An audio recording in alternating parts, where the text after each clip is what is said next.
इसी संपूर्ण मानव जाति के सामने एक बड़ी चुनौती है, एक बड़ी चुनौती है कि हम हर प्रकार के बनाई हुई चीजों को, पास्कल ग्रेट साइंटिस्ट मैथमेटिशियन, उन्होंने कहा, पहले मैं आपको इंग्लिश में समझाता हूं, उन्होंने कहा every man and woman has a vacuum in their heart that cannot be created, that cannot be satisfied by any created things. उन्होंने कहा हर एक मनुष्य के हृदय के अंदर एक खाली स्थान है, एक खाली स्थान जो किसी भी बनाई हुई चीज, पैसा, संसार की पद प्रतिष्ठाएं, योग्यताएं उससे नहीं भर सकता। वो केवल परमेश्वर के पुत्र प्रभु यीशु मसीह से भरा जा सकता है। Because he is not a creation, he is a creator. वो रचना नहीं है, वो स्वामी है।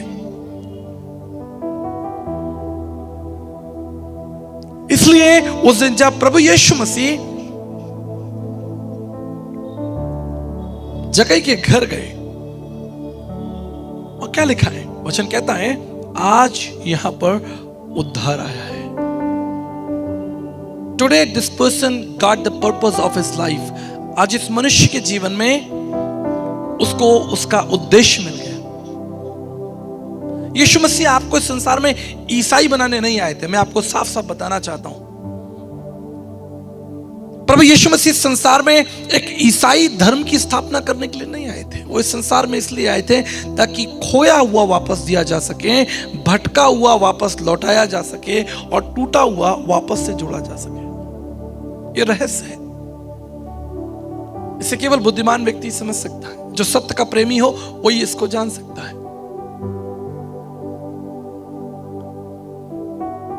न्यूटन ने, बड़े साइंटिस्ट, उन्होंने एक बहुत अच्छी बात की। उनके 3 लॉ है, उनमें पहला लॉ जो भौतिकी का नियम है, न्यूटन ने कहा कि every object will remain in state until there is a external force.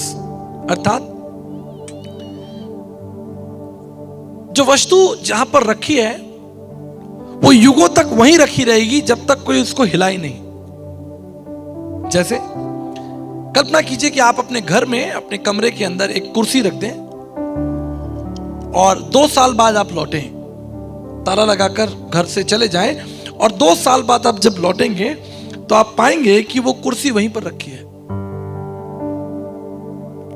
वहीं रखी रहेगी। आप पूरा घर बंद करके चले जाइए, every object will remain in its states, अपने ही स्थान पर पड़ी रहेगी जब तक कि उसे कोई हिलाए नहीं। अब आप अंधकार में पड़े, आप असत्य में पड़े, झूठ में पड़े हुए, गिरे हुए। जैसे कभी कभी आपने न्यूज में सुना होगा कि एक छोटा बच्चा बोरवेल में गिर गया। बोरवेल समझते हैं, बहुत गहरा जो नल जो खोदते पानी निकालने के लिए, या गहरे कुएं में गिर जाए। हमारे राजस्थान में बावड़ी कहते हैं। अगर कोई गहरे कुएं में गिर जाए, छोटा बच्चा, क्या वो अपनी योग्यताओं से बाहर निकल सकता है?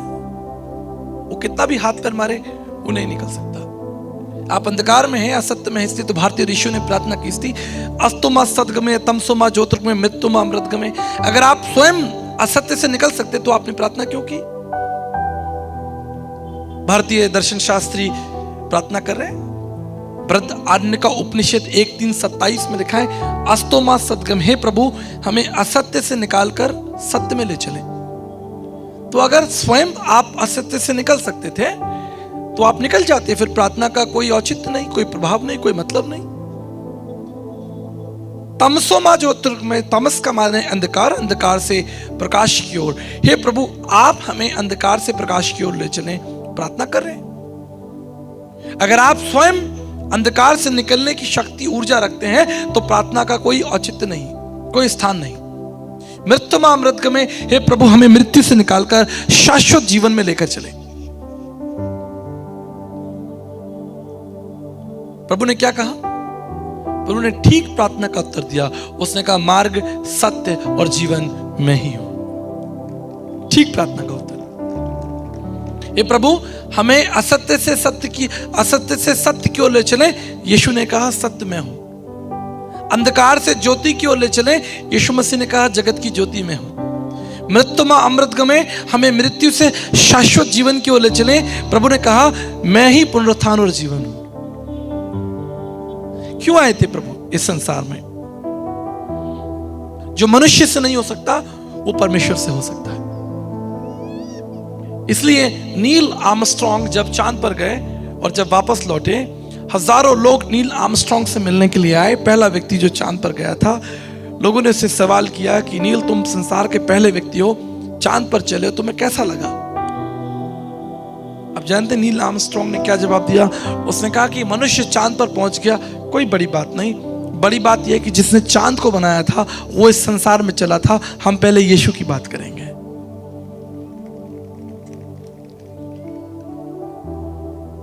जो मनुष्य से नहीं हो सकता वो परमेश्वर से हो सकता है। मनुष्य सत्य को ढूंढ रहा था, खोज रहा था, उसे जानना चाहता था। भारतीय तत्वदर्शियों ने कहा, आदि शंकराचार्य जी ने कहा, नैति नैति के ना पी जानम। अभी हम उसे नहीं जानते। स्वामी विवेकानंद जी ने कहा, स्वामी विवेकानंद साहित्य सर्वस्वम वॉल्यूम 479 में कहते हैं, अदृश्य अगोचर अदृष्टा, वो शक्ति, परम तत्व, परम सत्ता जो है वो अदृश्य है। उसे आप आंखों से नहीं देख सकते। कैसे देखेंगे आप? आपकी आंखें उसकी पवित्रता का सामना नहीं कर सकती। आपकी बुद्धि परमेश्वर की महानता का सामना नहीं कर सकती। आपका विवेक, आपका ज्ञान सीमित है। आप कितना देखेंगे? आपको थोड़ी दूर तक दिखाई देगा, 500 मीटर, 1 किलोमीटर तक। किसी ऊंचाई पर, टंकी पर चले जाएंगे, पहाड़ पर चले जाएंगे, किलोमीटर, 5 किलोमीटर। क्या आपको पहाड़ की चोटी से अमेरिका, जापान दिखाई देगा? क्या आप किसी पहाड़ की चोटी पर खड़े हैं तो आपको ब्रह्मांड दिखाई देगा? मुझे आपके जयपुर से दौंडी नहीं दिखाई देगा। मनुष्य की बुद्धि, उसकी इंद्रियां, उनकी सोच, उनकी कल्पनाएं बहुत छोटी हैं परमेश्वर के सामने। और वो इंद्रियां, वो विवेक इतना नहीं है कि वो परमात्मा को जान सके। मनुष्य परमेश्वर को ढूंढ रहा था, मनुष्य सत्य को ढूंढ रहा था। इस भौतिक जगत के ऊपर उठकर उस सनातन परमेश्वर का दर्शन करना चाहता था। इससे डॉक्टर सर्वपल्ली राधाकृष्णन जी ने कहा है, ज्ञान तुम्हें शास्त्रों में मिल जाएगा, लेकिन दर्शन तुम्हें मसीह में मिलेगा। जिसने मसीह को जान लिया उसने परमेश्वर को जान लिया। My Idealist View of His Life, book written by Dr. Sarvepalli Radhakrishnan. पुस्तक हिंदू दर्शन, उसका 4था अध्याय। डॉक्टर सर्वपल्ली राधाकृष्णन जी ने कहा, जैसे नदी पहाड़ से चलती है तो बड़ी पवित्र होती है, लेकिन जब वो समाज में आ जाती है, दुनिया में आ जाती है, लोगों के बीच में आती है, लोग नदी को गंदा कर देते हैं। ठीक इसी तरह आज मनुष्य ने अपने कर्मकांडों से, अपनी बुद्धि से, अपनी चालाकी से, अपने छल से, अपनी दुष्टता से, अपने व्यापारीकरण से उस सत्य को ढांप दिया। सत्य के अंदर शक्ति है, लेकिन मनुष्य उसे दबा रहा है, समाज उसे दबा रहा है, समाज उसका सामना नहीं कर पा रहा। इच्छा तो है, जानने की इच्छा है, लेकिन वो जानता है कि अगर मैं सत्य का सामना करूंगा तो ये कठिन होगा। कल्पना कीजिए, अगर कोई चोर चोरी कर रहा हो और आप उसके ऊपर रात को 2 बजे प्रकाश डाल दें, टॉर्च डाल दें, भाई क्या कर रहे हो, तो आपका शत्रु हो जाएगा, क्योंकि आपने उसके काम में विघ्न डाल दिया। वो ताला तोड़ रहा था दुकान का, बैंक का ताला तोड़ रहा था, आपने उसके ऊपर प्रकाश डाल दिया। आप जानते हैं लोग प्रभु यीशु मसीह से क्यों दूर भागते हैं? उसने कोई ऐसा काम नहीं किया जिससे आपको डर लगे, या उसके हाथ में कोई तलवार हो, या कोई गदा हो, या कोई भाला हो, या कोई ऐसी चीज हो जिससे वो आपका गला काटे। फिर भी लोग यीशु से दूर क्यों भागते हैं? एक ही कारण है, क्योंकि उनके काम अंधकार के, उन्हें असत्य और अंधकार पसंद है। और वो जानते हैं कि अगर वो सत्य के निकट आएंगे तो उन पर प्रकाश पड़ेगा और वो दिख जाएंगे।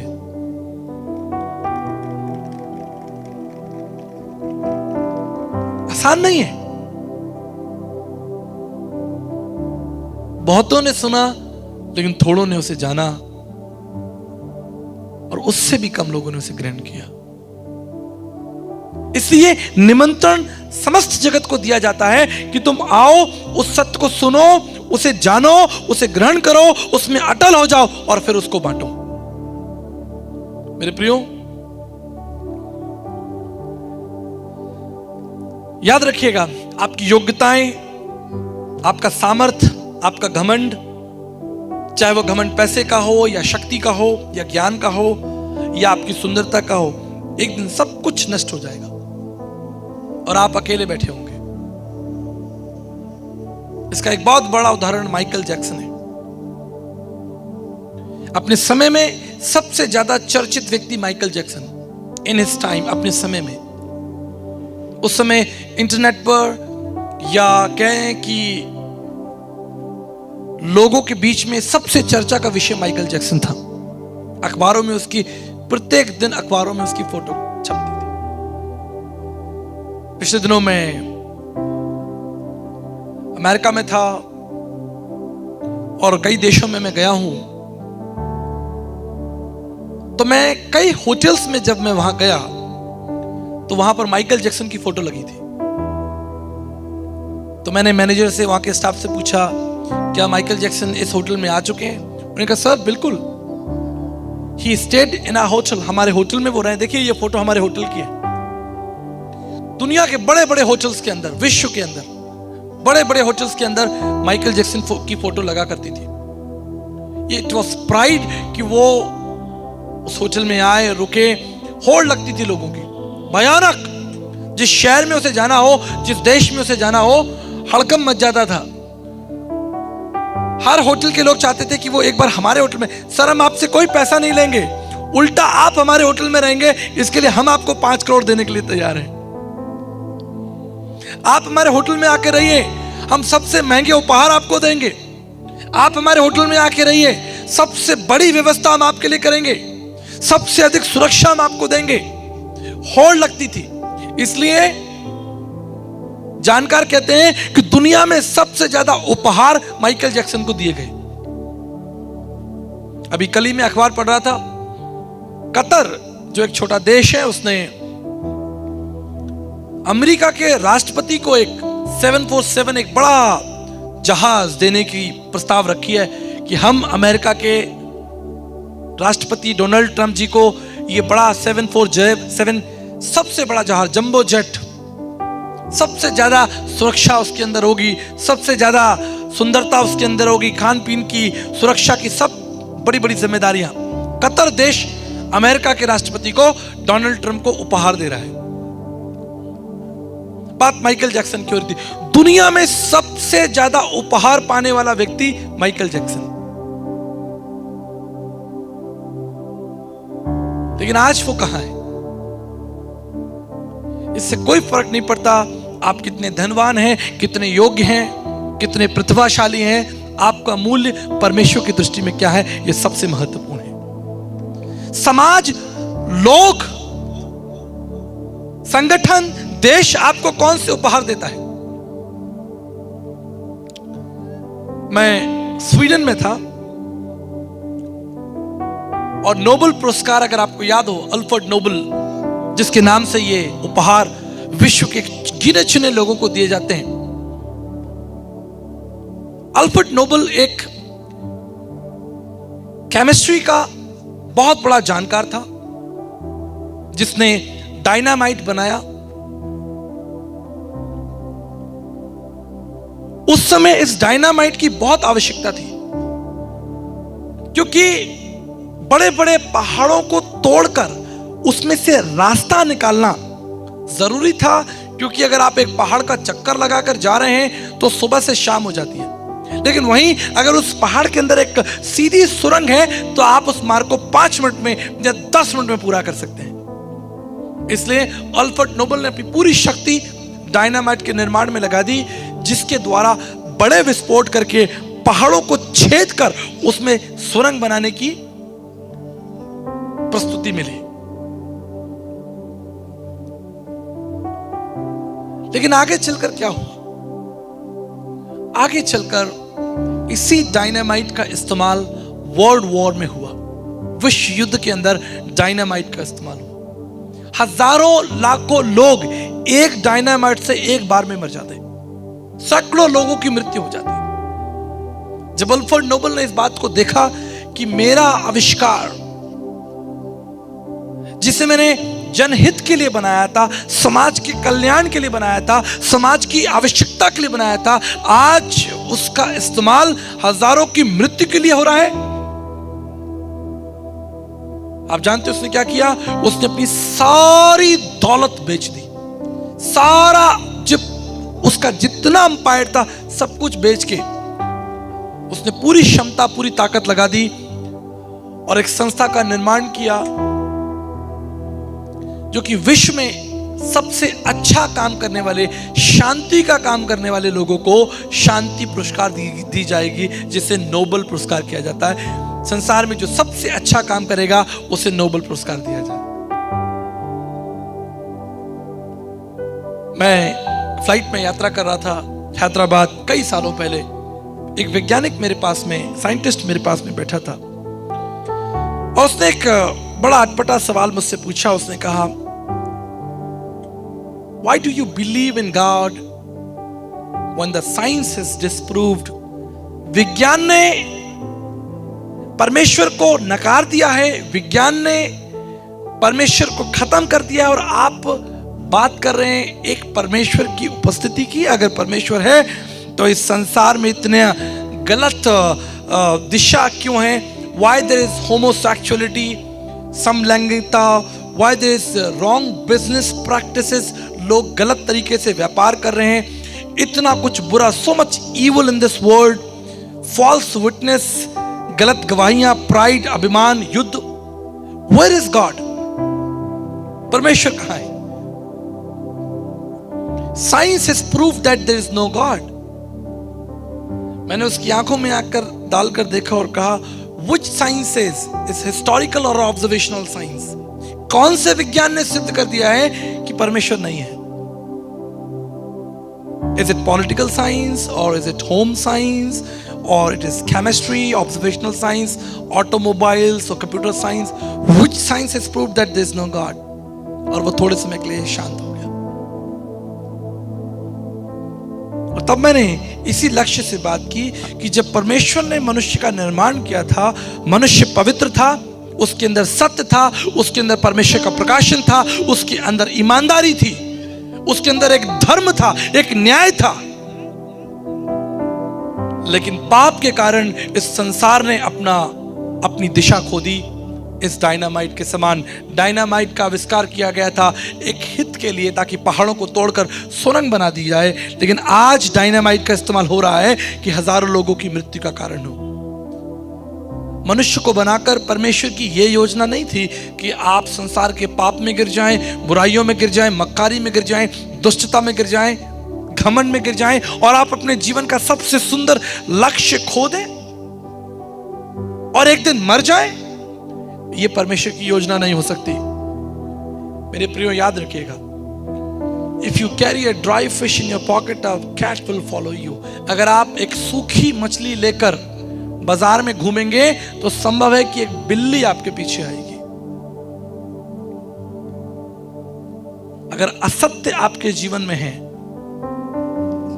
असत्य आपके जीवन का, आपके पॉकेट का हिस्सा है, if you carry a dry fish, अगर आप एक सूखी मछली लेकर बाजार में घूमेंगे, एक बिल्ली आपके पीछे आएगी। ठीक इसी तरह अगर असत्य का, झूठ का बीज आपके हृदय में होगा, शैतान दुगनी सामर्थ्य से आपके पीछे आएगा और आपको लूट लेगा और आपको नष्ट कर देगा, क्योंकि आपके जीवन में सत्य का कोई स्थान नहीं है। और इसलिए यीशु मसीह संसार में आया। मेरी बात याद रखिएगा, आप पूरा संदेश भूल सकते हैं लेकिन यह बात मत भूलिएगा, 100 रेल के डिब्बे मिलकर एक इंजन को नहीं खींच सकते। 100 रेल के डिब्बे एक इंजन को नहीं खींच सकते। पास्टर रिचर्ड तो रेलवेज में रहे हैं, लेकिन एक इंजन जो है वो 100 डिब्बों को खींचने की शक्ति रखता है। हम इस संसार को नहीं चला सकते, हम अपने जीवन को नहीं चला सकते। हम अपने जीवन के 100 निर्णय स्वयं नहीं ले सकते। सही क्या है और गलत क्या है, इसका फैसला केवल परमेश्वर की सामर्थ्य से होगा। अगर आप अपने जीवन में परमेश्वर को पहला स्थान दें, इंजन के समान पहला स्थान दें, मैं आपको बताना चाहता हूं आपके जीवन की यात्रा सरल हो जाएगी और पूरी हो जाएगी। If you keep God first in your life, लेकिन आपने मनुष्यों को पहले रखा है, आपने परंपराओं को पहले रखा है, आपने धन को पहले रखा है, अपनी योग्यताओं को पहले रखा है। परमेश्वर यह कभी नहीं कहता कि आप अपनी योग्यताओं को, अपने कौशल को, अपने ज्ञान को ना बढ़ाएं, या आपके पास धन ना हो या आपके पास योग्यताएं ना हो। लेकिन याद रखिए, ये धन, ये कौशल, ये योग्यताएं, ये चमक धमक पीछे होनी चाहिए, आगे नहीं होनी चाहिए। If you keep God first, मैं आपको बताना चाहता हूं, अभी कल ही मेरी बेटी ने हाई स्कूल पास किया। मैंने उससे कहा, मैंने कहा तुम्हें इसके बदले में क्या चाहिए? ये सवाल हम किससे पूछते हैं? जो व्यक्ति, बच्चा पास हो जाता है, जो फेल हो जाता है, और हम कहें कि बताओ तुम फेल हो गए, तुम्हें इसके बदले में क्या चाहिए? That's not a good question. ये एक अच्छा सवाल नहीं होगा। यदि आप परमेश्वर को अपने जीवन में पहला स्थान देते हैं, मैं आपको बताना चाहता हूं, वो धन, वो योग्यताएं आपके ऊपर अच्छी लगेंगी, वो ज्ञान आपके ऊपर अच्छा लगेगा। आप कल्पना कीजिए कि अगर कोई सड़क पर दूल्हे के कपड़े पहनकर और सेहरा पहनकर सब्जी लेने जाए, लोग कहेंगे क्या तुम बनकर घूम रहे भाई? उसका विवाह नहीं है, लेकिन उसने विवाह का वस्त्र पहने हुआ है, विवाह नहीं है और वो सब्जी ले रहा है। लोग कहेंगे ये कैसा व्यक्ति है? सब्जी मंडी में विवाह का वस्त्र पहनकर, सेहरा पहनकर, फूलों की माला पहनकर, शेरवानी पहनकर तुम सब्जी ले रहे हो, ये तुम्हारे ऊपर अच्छा नहीं लगता। लेकिन वही तब जब तुम्हारा विवाह हो, जिस दिन तुम्हारा विवाह है, उस दिन तुम्हारे ऊपर ये चीजें अच्छी लगेंगी। जब आप अपने जीवन में पहला स्थान परमेश्वर को देंगे, मैं आपको बताना चाहता हूं, मैं एक अच्छे घर में रहता हूं, मेरे घर में 6 गाड़ियां नीचे खड़ी हुई हैं, कम से कम 20 स्टाफ मेरे लिए काम करते हैं, पूरे विश्व में मैं यात्रा करता हूं, लेकिन इन सब चीजों के बावजूद मैंने परमेश्वर को अपने जीवन में पहला स्थान दिया है। ये चीजें बोगी के समान, डिब्बों के समान पीछे लगा दी जाए, योग्यताएं पीछे हो, सामर्थ पीछे हो, जय जयकार पीछे हो, सब कुछ पीछे हो, पहले परमेश्वर का पुत्र प्रभु यीशु मसीह, हालेलुया, सारी महिमा और आदर उसको मिलनी चाहिए। This is what the invitation, ये निमंत्रण संसार को दिया गया है। मेरे प्रियो, संसार की सारी चीजें आपके पास हो, सारे उपहार आपके पास में हो, और यदि प्रभु यीशु मसीह ना हो तो आपके जीवन का लक्ष्य क्या होगा, गंतव्य क्या होगा? कभी सोचा आपने what will be your destiny when you die? जब आपका आत्मा आपके शरीर में से निकलेगा, आप कहां जाएंगे? यही सवाल मुझे अमर सिंह जी ने कहा था, मेरा क्या होगा आचार्य जी, अब मैं कहां जाऊंगा? पूरी जिंदगी आपने राजनीति में लगा दी, पूरी जिंदगी आपने फिल्मों में लगा दी, पूरी जिंदगी आपने पैसा कमाने में लगा दी, पूरी जिंदगी आपने संसार की योग्यताओं को पाने के लिए लगा दिया, लेकिन आपके पास उस संसार के प्रभु को जानने का समय नहीं मिला। ये सबसे बड़ा दुर्भाग्य होगा मनुष्य का। ऐसा दुर्भाग्य कि कोई कई दिनों से प्यासा हो, जंगल में भटक रहा हो, और भटकते भटकते उस नदी के किनारे बस पहुंचने ही वाला हो और उसका प्राण उसके शरीर से निकल जाए। मेरे प्रियो, मैं आपको इनकरेज करना चाहता हूं। राजा सुलेमान कहता है, सबोपदेशक की पुस्तक उसके 12 अध्याय 13 पद में, सब कुछ सुना गया, अंत की बात यह है कि परमेश्वर का भयमान और उसकी आज्ञाओं पर चल, तो तुझे अनंत जीवन मिलेगा। सब कुछ सुना गया, अंत की बात यह है। आज जब मैं इस संदेश को आपके संग बांटना चाहता हूं, और जब हम अंतिम क्षण में, अंतिम स्थान पर हैं, संदेश के अंतिम पड़ाव पर हूं, मैं आपको बताना चाहता हूं, look your life through the eyes of word of God. अपने जीवन को परमेश्वर के दृष्टिकोण से देखिए। अपने भविष्य को परमेश्वर की दृष्टिकोण से देखिए, अपनी योजनाओं में परमेश्वर को शामिल कीजिए, उससे बात कीजिए। आप जानते हैं जब यीशु मसीह ने 12 लोगों को बुलाया, उसने अपने लिए 12 प्रशंसक नहीं ढूंढे कि ये 12 लोग मेरे लिए ताली बजाएंगे या मेरे हाथ पैर दबाएंगे या मैं थक जाऊंगा तो ये मेरी सेवा करेंगे, मुझे खाना देंगे। These 12 people were not slave. ये 12 लोग नौकर नहीं थे, गुलाम नहीं थे। ये 12 लोग, these 12 people, केवल 12 लोग उसके प्रतिबिंब थे, उसकी आइडेंटिटी थे। और उन 12 लोगों के अंदर उन्होंने, उस मुट्ठी भर लोगों के अंदर अपनी ऊर्जा और अपनी शक्ति को डाल दिया। यीशु ने उन्हें अपने पास आने दिया। जीसस वॉक विद देम, सत्य उनके साथ चला। हालेलुया। उन्होंने केवल सत्य सुना नहीं, लेकिन सत्य उनके साथ चला। आज आप सत्य सुन रहे हैं, लेकिन संभव है कि आप इस सत्य को यहीं छोड़कर चले जाएं।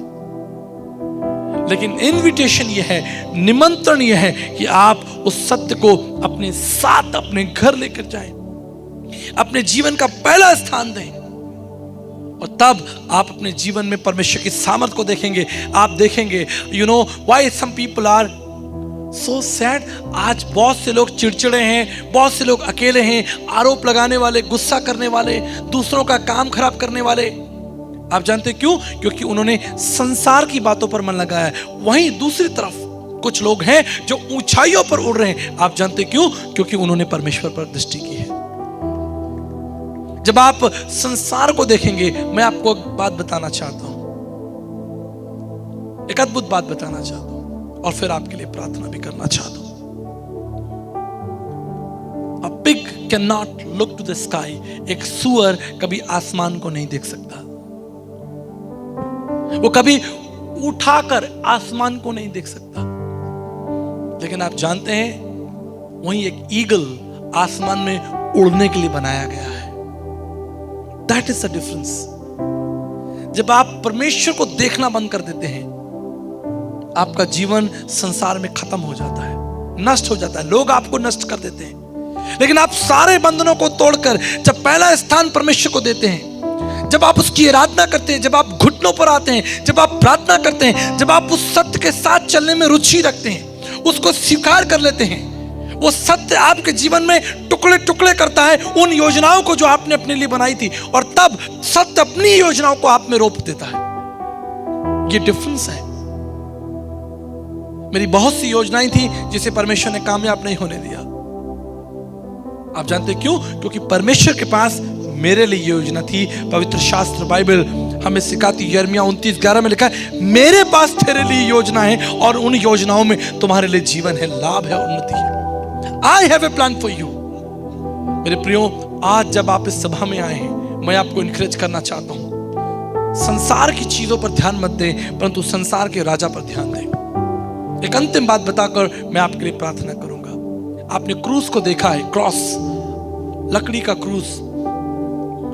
हजारों सालों तक इस क्रूस का इस्तेमाल लोगों को मारने के लिए किया गया। Cross was a sign of death. क्रूस मृत्यु का चिन्ह था, पीड़ा और दर्द का चिन्ह था। हजारों लाखों लोगों की जान इस क्रूस ने ले ली है। जिस तरह यीशु मसीह को क्रूस पर चढ़ाया गया था, उससे पहले सैकड़ों हजारों लोगों को क्रूस का दंड देकर मृत्यु दे दी गई। सैकड़ों हजारों लोग। Cross was a sign of death, pain and suffering. जो लोग क्रूस को देखते डर कर कांपते थे, लेकिन आप जानते हैं, एक दिन ये क्रॉस यीशु मसीह के हाथों में दिया गया। A sign of death, sign of pain was given to Jesus Christ। आप जानते हैं, यीशु मसीह ने इस क्रूस को गले लगा लिया। यीशु मसीह ने इस क्रूस को गले लगा लिया, और इतिहास गवाह है, आज ये लकड़ी का टुकड़ा, ये क्रूस मृत्यु नहीं लेकिन जीवन का चिन्ह है। ये अपमान का नहीं लेकिन आशीष का चिन्ह है। अब ये पीड़ा का चिन्ह नहीं लेकिन शांति का चिन्ह। हालेलुया। अगर ये सत्य इस लकड़ी के टुकड़े को जीवन को बदल सकता है,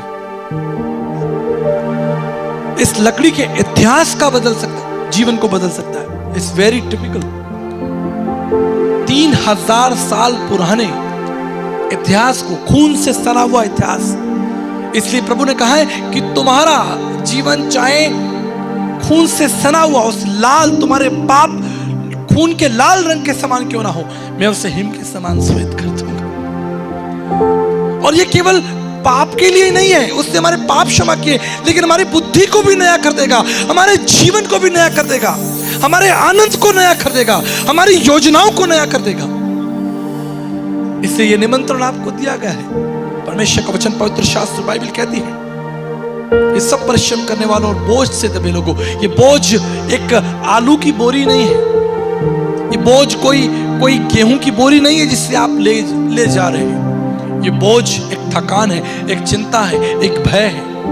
ये बोझ भविष्य की चिंता का भय है। यीशु मसीह ने कहा, cast your burden to me, अपनी सारी योजनाओं को तुम मुझे दे दो, अपनी सारी चिंताओं को तुम मुझे दे दो, मुझे तुम्हारा ध्यान है।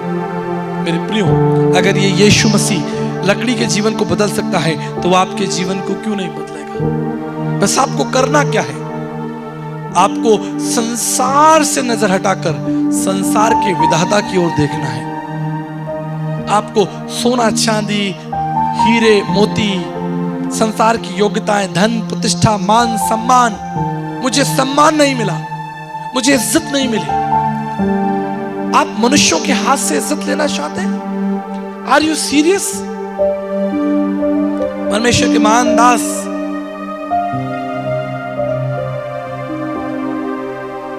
T.W. रोजर ने कहा,